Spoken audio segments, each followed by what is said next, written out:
നമസ്കാരം. NCTVയുടെ വാർത്തകൾ ഇതുവരെ എന്ന ന്യൂസ് ബുള്ളറ്റിനിലേക്ക് സ്വാഗതം.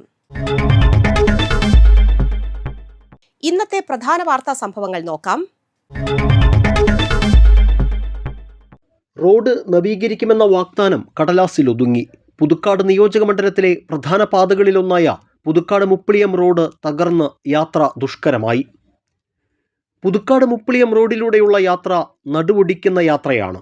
മഴയിൽ ചെളിയും വെള്ളക്കെട്ടും നിറഞ്ഞ കുഴികളിൽ വീണ് വാഹനങ്ങൾ അപകടത്തിൽപ്പെടുന്നത് നിത്യസംഭവമായി. ഇരുചക്ര വാഹനങ്ങൾ കുഴിയിൽ വീഴാതെ വളരെ പ്രയാസപ്പെട്ടാണ് കടന്നു പോകുന്നത്. 20 വർഷത്തിലേറെയായി ഈ റോഡിൽ ടാറിംഗ് നടത്തിയിട്ട്. വല്ലപ്പോഴും നടക്കുന്ന അറ്റകുറ്റപ്പണികൾ മാത്രമാണ് ഇത്രയും കാലം റോഡിനെ സഞ്ചാരയോഗ്യമാക്കി നിലനിർത്തിയത്. മറ്റു റോഡുകളെല്ലാം ഏറെ പരിഷ്കരിക്കപ്പെട്ടപ്പോഴും ഈ റോഡിൻ്റെ അവസ്ഥ പഴയതുപോലെ തന്നെയാണ്. 2 വർഷം മുൻപ് ജൽജീവൻ മിഷന്റെ ഭാഗമായി കുടിവെള്ള പൈപ്പിടാനായി റോഡിന്റെ ഒരു ഭാഗം പൊളിച്ചതോടെയാണ് യാത്ര കൂടുതൽ ദുരിതമായത്. സ്വകാര്യ ബസ്സുകളും സ്കൂൾ വാഹനങ്ങളും കൂടാതെ KSRTC ഉൾപ്പെടെയുള്ള വാഹനങ്ങളും കടന്നുപോകുന്ന പുതുക്കാട് പഞ്ചായത്തിലെ പ്രധാന പാതയാണിത്. മറവാഞ്ചേരി വളവിലും രണ്ടാം കല്ല് മേഖലയിലും റോഡ് പൊട്ടിപ്പൊളിഞ്ഞ് കുഴിയും വെള്ളക്കെട്ടുമായി വലിയ യാത്രാ ദുരിതമാണ് നേരിടുന്നത്. ഇടതുവശം ചേർന്ന് പോകേണ്ട വാഹനങ്ങൾ ഗർത്തം ഒഴിവാക്കാൻ ശ്രമിക്കുമ്പോൾ എതിർദിശയിൽ നിന്ന് വരുന്ന വാഹനങ്ങളുമായി കൂട്ടിയിടിക്കാനുള്ള സാധ്യത ഏറെയാണ്. ചെളി നിറഞ്ഞ് കാൽനട യാത്രയും ദുഷ്കരമാണ്. കുഴികളിൽ വെള്ളം നിറഞ്ഞതിനാൽ ആഴമറിയാതെ നിരന്തരം വാഹനങ്ങൾ അപകടത്തിൽപ്പെടുന്നതായും അധികൃതർ ഈ റോഡിനെ അവഗണിക്കുകയാണെന്നും വാർഡ് മെമ്പർ ജോയ് മഞ്ഞളി പറയുന്നു. ഈ പുതുക്കാട് നിയോജക മണ്ഡലത്തിലെ ഏറ്റവും മോശപ്പെട്ട ഒരു റോഡാണ് പുതുക്കാട് മുപ്പിളിയം റോഡ്. പല പ്രാവശ്യം നമ്മളിപ്പോൾ ഇതിനെ പറ്റി ഒന്ന് പറഞ്ഞെങ്കിലും ഇതിൻ്റെ പണികളൊന്നും ആയിട്ടില്ല. ഇപ്പോഴും ജനങ്ങളെ സംബന്ധിച്ച് വളരെ ബുദ്ധിമുട്ടാണ്. 2 വീലറുകാരാണെങ്കിലും കാറുകാരാണെങ്കിലും വാഹനങ്ങൾക്ക് പണി വരിക, അതുപോലെ തന്നെ അപകടങ്ങൾ ഉണ്ടാവുക, ഒരുപാട് ആളുകൾക്ക് പരിക്ക് പറ്റുക, ഇതൊക്കെ സ്ഥിരം പല്ലവിയാണ്. അപ്പോൾ അതിനൊരു കൃത്യമായിട്ടുള്ളൊരു പരിഹാരം എന്ന് പറയുന്നത് ഈ റോഡിൻ്റെ പണി പൂർത്തീകരിക്കുക എന്നുള്ളതാണ്. ഇതുവരെ ഇത്രയും നാളായിട്ട് ഇപ്പോൾ എഗ്രിമെൻ്റ് വെച്ചു എന്ന് പറയുന്നുണ്ട്, ചിലർ പറയുന്നത് എഗ്രിമെൻ്റ് ആയിട്ടില്ല എന്ന് പറയുന്നുണ്ട്. സർക്കാർ മാറി വന്നപ്പോൾ ഇതിൻ്റെ പുതിയ സ്ഥിതിഗതികൾ എന്താണെന്നുള്ളത് MLA ഭാഗത്തു നിന്നൊരു തീരുമാനം ഇതുവരെ ആരും ഒന്നും പറയുന്നത് കേട്ടിട്ടില്ല. അപ്പോൾ ഇതൊക്കെ ജനങ്ങളെ സംബന്ധിച്ച് വളരെ ആശങ്ക ഉണ്ടാക്കുന്ന ഒരു കാര്യമാണ്. പോസ്റ്റിൻ്റെ പണികൾ കുറേശ്ശെ നടക്കുന്നുണ്ട്. മറ്റുള്ള ഇനിയൊരു 7 മീറ്റർ റോഡും 2 മീറ്റർ 1 മീറ്റർ അപ്പുറത്തും ഇപ്പുറത്തും കാന, ഈ രീതിയിലാണ് അതിൻ്റെ ഡിസൈൻ വരുന്നത് എന്നാണ് അറിയാൻ കഴിഞ്ഞിട്ടുള്ളത്. 40 പാലങ്ങൾ പൊളിച്ചു പണി, വീതി കൂട്ടി പണിയാണ്. ഈ പോസ്റ്റുകൾ മുഴുവൻ മാറി സ്ഥാപിക്കണം. ഈ കാനയും ഈ പണികളൊക്കെ സമയം എടുക്കും എന്നുള്ളതാണ് ജനങ്ങളുടെ ഒരു ആശങ്ക. എന്നാൽ ഈ റിപ്പയറിങ് പണികൾ താൽക്കാലികമായിട്ട് ചെയ്യുന്നുണ്ടോ? അതുമില്ല. എല്ലാവിടെയും കുണ്ടും കുഴിയും വലിയ കുഴികളാണ്. അപ്പോൾ അതൊക്കെ ഒന്ന് പരിഹരിക്കാനുള്ള അടിയന്തരമായിട്ടുള്ള നടപടികൾ ആവശ്യപ്പെടുകയാണ് ജനപ്രതിനിധി എന്നുള്ള നിലയിൽ. കിഫ്ബി ഫണ്ട് വകയിരുത്തി റോഡ് നവീകരിക്കുമെന്ന് അധികൃതർ പറയുമ്പോഴും നടപടികൾ വൈകുന്നതിൽ യാത്രക്കാർക്ക് അമർഷമുണ്ട്. റോഡിന് ഇരുവശത്തുമുള്ള ഏതാനും വൈദ്യുതി തൂണുകൾ മാറ്റി സ്ഥാപിക്കുന്ന പ്രവർത്തനങ്ങൾ മാത്രമാണ് ഇവിടെ പുരോഗമിക്കുന്നത്.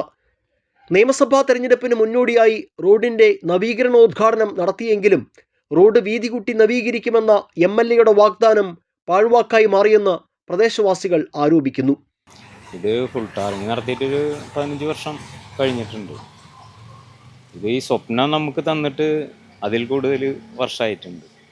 അന്ന് മെക്കാടൻ ടാറിങ് എന്നൊക്കെ പറഞ്ഞപ്പോൾ നമ്മൾ ഹൈവേകളിലൊക്കെ വലിയ റോഡുകളിലാണ് അതിനെ പറ്റി പറഞ്ഞു കേട്ടത്. അപ്പോൾ നമ്മുടെ വഴി മെക്കാടൻ ടാറിങ് എന്നൊക്കെ പറഞ്ഞപ്പോൾ ഭയങ്കര ഒരു ജിജ്ഞാസ ഉണ്ടായിരുന്നു. പക്ഷെ അത് ഇപ്പോഴും നിലനിൽക്കുകയാണ്. ഇത്രയും വർഷങ്ങൾക്ക് ശേഷം നിലനിൽക്കുകയാണ്. കാരണം ഇവിടെ മാത്രം ഒന്നും ആയിട്ടില്ല. അത് ശരിക്കും പറഞ്ഞാൽ ഇപ്പോൾ ഈ 10 വർഷം ഇടതുപക്ഷം ഭരിച്ച സമയത്ത് ഇവിടുത്തെ MLAക്ക് ഒന്നും ചെയ്യാൻ സാധിച്ചില്ല. ഇനിയിപ്പോൾ ഭരണം മാറി, ഇപ്പോൾ അതിനെ ഏൽപ്പിച്ച ഇവരുടെ പേരിൽ ആരോപണങ്ങളുണ്ട്. അപ്പോൾ അതിനൊക്കെ ഇനി അന്വേഷണം കഴിഞ്ഞ് ഏത് കാലത്ത് വരികയെന്നറിയില്ല. ഇനിയിപ്പോൾ വീണ്ടും ഇതിൻ്റെ എസ്റ്റിമേറ്റ് പുതുക്കേണ്ടി വരും. വീണ്ടും നീണ്ടുപോകാനുള്ള സാധ്യതയാണ്. നിരാശയിലാണ് ജനങ്ങൾ. ഈ വഴിയിലുള്ള എല്ലാവരും നിരാശയിലാണ്. ഇത് ഉപയോഗിക്കുന്നവരും, ഈ വഴിയിലുള്ളവരും ഈ റോഡ് ഉപയോഗിക്കുന്നവരും വളരെ നിരാശയിലാണ്. പല ഭാഗങ്ങളിലും റോഡിൻ്റെ ഇരുവശത്തും കാട് കയറി കാൽനട യാത്ര പോലും ദുസ്സഹമാണ്. മഴ വിട്ടുമാറാത്തതിനാൽ പൊട്ടിപ്പൊളിഞ്ഞ റോഡിൽ ദിവസങ്ങളായി ചെളിവെള്ളം കെട്ടിക്കിടക്കുകയാണ്. റോഡ് എത്രയും പെട്ടെന്ന് അറ്റകുറ്റപ്പണികൾ നടത്തി യാത്രാ ദുരിതത്തിന് പരിഹാരമുണ്ടാക്കണമെന്നാണ് യാത്രക്കാരുടെ ആവശ്യം.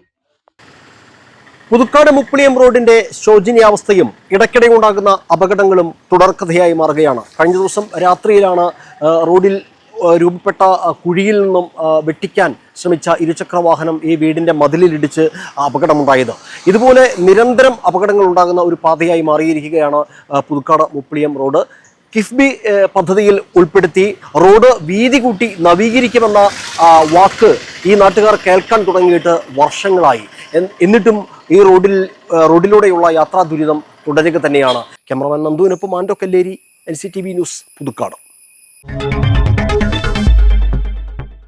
സാമൂഹ്യനീതി വകുപ്പിന് കീഴിൽ പ്രവർത്തിക്കുന്ന Thrissur Ramavarmapuram government old age ഹോമിലെ അന്തേവാസികൾക്ക് സംസ്ഥാന തലത്തിൽ സംഘടിപ്പിച്ച ഫാഷൻ ഷോയിൽ മിന്നുന്ന വിജയം. ക്രൈസ്റ്റ് കോളേജിലെ തവനിഷ് സംഘടന മുതിർന്ന പൗരന്മാർക്കായി സംഘടിപ്പിച്ച നിറം ഫാഷൻ ഷോ മത്സരത്തിൽ 4 പുരസ്കാരങ്ങൾ നേടി ഗവൺമെന്റ് ഓൾഡ് ഏജ് ഹോമിലെ അച്ഛനമ്മമാർ താരങ്ങളായി. പൊതുജനങ്ങളും വിവിധ വൃദ്ധസദനത്തിൽ നിന്നുള്ളവരുമായി 76 പേർ പങ്കെടുത്ത മത്സരത്തിൽ റാമ്പ് വാക്ക്, സ്വയം പരിചയപ്പെടുത്തൽ, ടാലന്റ് റൗണ്ട് എന്നീ 3 ഘട്ടങ്ങളിലായാണ് മത്സരങ്ങൾ നടന്നത്. തൃശൂർ ഗവൺമെന്റ് ഓൾഡ് ഏജ് ഹോമിനെ പ്രതിനിധീകരിച്ചെത്തിയ 74-കാരിയായ വത്സല മിസിസ് ഫീമെയിൽ ഫാഷൻ ഐക്കണായി തിരഞ്ഞെടുക്കപ്പെട്ടു. 10,000 രൂപയും കിരീടവും മൊമെന്റോയും നേടി. 72-കാരനായ ശശി 1ാം റണ്ണറപ്പായി തിരഞ്ഞെടുക്കപ്പെട്ട് 7,500 രൂപയും മൊമെന്റോയും കരസ്ഥമാക്കിയപ്പോൾ 75-കാരിയായ കുഞ്ഞുമോൾ 2ാം റണ്ണറപ്പായി 5,000 രൂപയും മൊമെന്റോയും നേടി. 70-കാരനായ മോഹൻ ബെസ്റ്റ് പെർഫോമർ പുരസ്കാരത്തിനും അർഹനായി. 74-കാരനായ മോഹനൻ,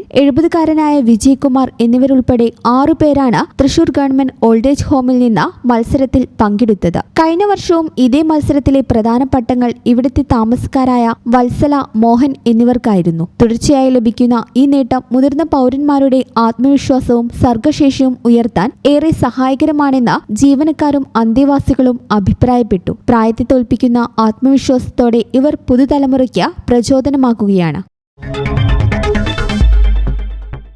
തൃശൂർ സിറ്റി പോലീസ് സ്റ്റേഷനുകളിൽ SHO സംവിധാനം പുനഃസംഘടിപ്പിക്കുന്നതിന്റെ ഭാഗമായി തൃശൂർ സിറ്റി ജില്ലയിലെ പരിശീലനം നേടിയ സബ് ഇൻസ്പെക്ടർമാരുമായി Thrissur range DIG T Narayanan സംവാദം നടത്തി. പോലീസ് ട്രെയിനിംഗ് സെന്ററിൽ നടന്ന ആദ്യഘട്ട പരിശീലനത്തിന്റെ സമാപനത്തോടനുബന്ധിച്ചാണ് DIG സബ് ഇൻസ്പെക്ടർമാരുമായി സംവദിക്കുകയും പോലീസ് സ്റ്റേഷൻ മാനേജ്മെന്റിനെ കുറിച്ച് ക്ലാസ് എടുക്കുകയും ചെയ്തത്. സബ് ഇൻസ്പെക്ടർമാരുടെ പ്രവർത്തന മികവ് ഉയർത്തുന്നതിനും പുതിയ ചുമതലകൾ കാര്യക്ഷമമായി നിർവഹിക്കുന്നതിനുമായി 5 ദിവസം നീളുന്ന 2 ബാച്ചുകളായാണ് ജില്ലയിൽ പരിശീലനം സംഘടിപ്പിച്ചത്. Thrissur city police commissioner Nakul Rajendra Deshmukh ഉദ്യോഗസ്ഥർക്ക് ക്ലാസ് എടുത്തിരുന്നു. 2ാം ഘട്ട പരിശീലനം ജൂലൈ 30-ന് തൃശൂർ സിറ്റി പോലീസ് ട്രെയിനിംഗ് സെന്ററിൽ ആരംഭിക്കും. ആദ്യഘട്ട സമാപന ചടങ്ങിൽ special branch ACP KC Sethu, DCRB ACP Saju George, Kerala police academy chief law instructor ACP KK Sajeevan എന്നിവരും സന്നിഹിതരായിരുന്നു. ജില്ലയിലെ മുതിർന്ന പോലീസ് ഉദ്യോഗസ്ഥരും ആദ്യഘട്ട പരിശീലനത്തിൽ പങ്കെടുത്തു.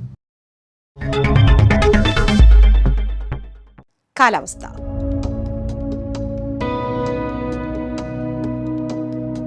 കൂടിയ താപനില 29 ഡിഗ്രി സെൽഷ്യസ്, കുറഞ്ഞ താപനില 25 ഡിഗ്രി സെൽഷ്യസ്.